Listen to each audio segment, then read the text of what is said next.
आपके सामने अति रोचक समाचारों की प्रस्तुति करें। पंजाब में निकाय चुनाव के परिणाम घोषित हुए और वहाँ पर इस बार मतदान मतपत्रों से हुआ, ईवीएम से नहीं हुआ। जो चुनाव के ताज़ा परिणाम आए ना, उसमें आप पार्टी का जलवा रहा। 689 सीटों पर जीत हासिल की। कांग्रेस 303 307 स्थानों पर जीती। संयुक्त अकाली दल 248 स्थानों पर जीती। भाजपा मात्र 80 सीट ही जीत पाई और अन्य 149 सीट जीती। मगर सबसे मज़ेदार बात यह रही कि भाजपा के 1142 प्रत्याशियों की जमानत ही जब्त हो गई और पंजाब के जो नगर निगम है ना, उनमें भी आप पार्टी और कांग्रेस का ही दबदबा रहा। भाजपा वहाँ से बिल्कुल आउट हो गई।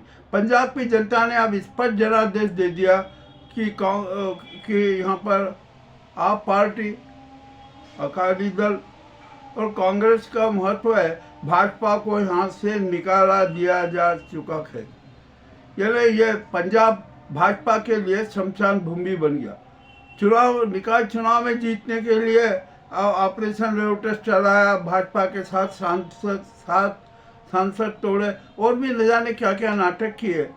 अब यही भाजपा ही आरोप लगा रहे हैं कि अरे पंजाब में जो जीत हुई है ना, वो तो उसमें बहुत धांधली हुई, बूथ कैप्चर कर लिए गए और भी न जाने क्या क्या आरोप लगा रहे हैं। भैया जरा अपनी स्थिति देख लो कि आपने बंगाल में क्या किया, बिहार में क्या किया, हरियाणा में क्या किया और महाराष्ट्र में क्या किया।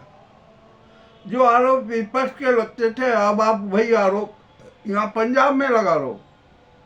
मामला अति रोचक हो गया है। भाजपा की शर्मनाक हार हुई है पंजाब में, इसमें कोई दो राय नहीं। आप पार्टी का जलवा के, क्योंकि मान ने बहुत शानदार काम किए और इतने अच्छे काम किए कि हद से ज़्यादा। अब आप पार्टी और कांग्रेस और संयुक्त अकाली दल मिलकर पंजाब को सुनहरा पंजाब बनाएंगे, आदर्शी पंजाब बनाएंगे और यहाँ पर भाजपा जैसे इन दीमकों की जरूरत नहीं रहेगी। 2027 में का परिणाम भी और ये जनता का मैंडेट सामने आ गया। अब इस मैंडेट के आने के बाद सुप्रीम कोर्ट की आंखें खुल जाना चाहिए कि ईवीएम से कैसे घोटाले होते हैं, मतगणना में कैसे घोटाले होते हैं, अनेक प्रकार के शातिर घोटाले होते हैं। तो ईवीएम से चुनाव बैन कर ही देना चाहिए। जितनी भी ईवीएम है उनको सबको समुद्र में फेंक दो।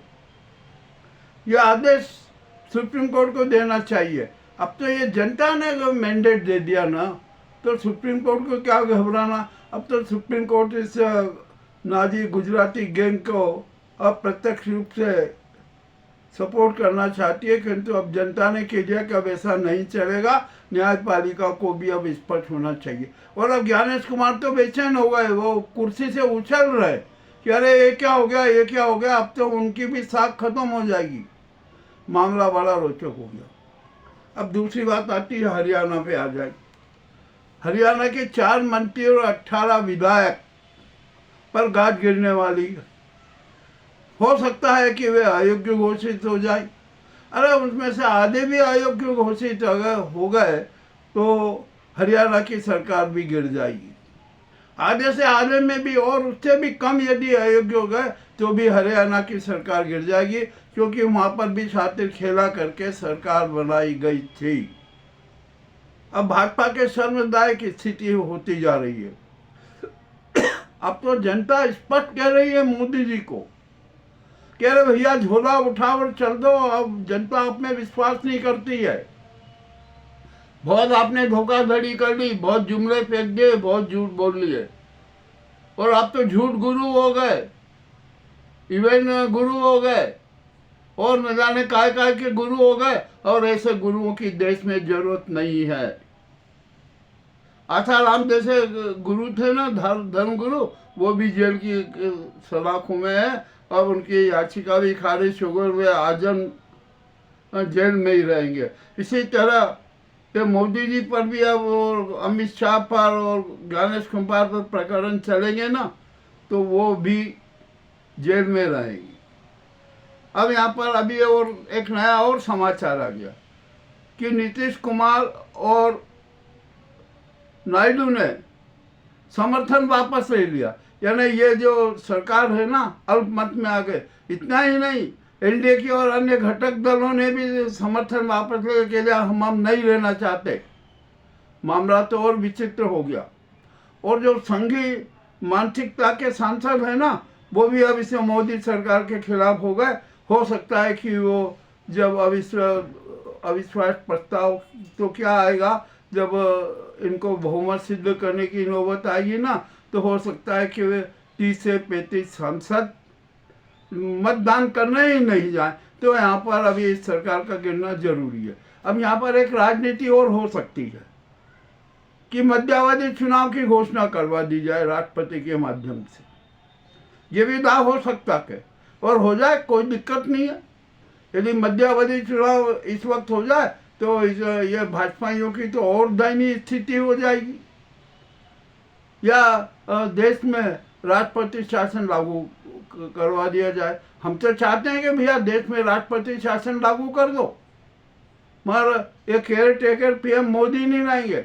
सेना का कोई अफसर केयर टेकर पीएम होगा और राष्ट्र का संचालन सेना करेगी। ये मोदी सरकार भी भंग कर जाए, ऐसा हो जाना चाहिए। हम तो कह रहे हैं, राष्ट्रपति को हम सुझाव दे रहे हैं बार बार। और जो ईवीएम घोटाला उजागर हुआ है ना, एक पंजाब का रिजल्ट है, पंजाब का परिणाम है, ये सुप्रीम कोर्ट के लिए आंखें खोलने वाला। तो इसी आधार पर बंगाल का चुनाव भी रद्द हो जाना चाहिए, बंगाल में फिर से चुनाव होना चाहिए। ये भी कोई गलत बात नहीं है। ये ईवीएम घोटाले का जो सारा खेल था ना, वो नाटक हो गया। ईवीएम मैजिक अब जमीन के अंदर रसातल में चला गया। ये महत्वपूर्ण समाचार आपके सामने प्रेषित है। आपको कैसे लगे हमें अवश्य बताएं। बहुत बहुत धन्यवाद।